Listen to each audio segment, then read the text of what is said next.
Yang pasti kita ketahui, saudaraku, tugas gubernur lebih banyak tugas administratif. Ia seperti petugas menteri dalam negeri.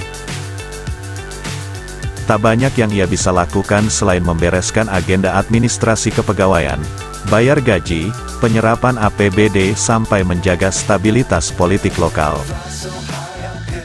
Tentu saja saudaraku, di Aceh juga tak jauh beda.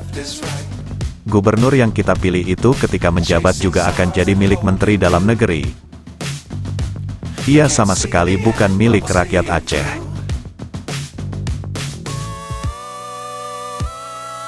Makanya, beberapa permasalahan antara Aceh dan Indonesia belum mampu diselesaikan oleh seorang gubernur yang terbatas kekuasaan.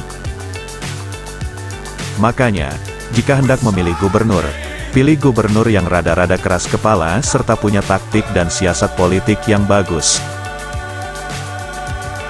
Pilkada Aceh kali ini harus melahirkan calon gubernur yang seperti kita maksud, bukan hanya banyak pengikut.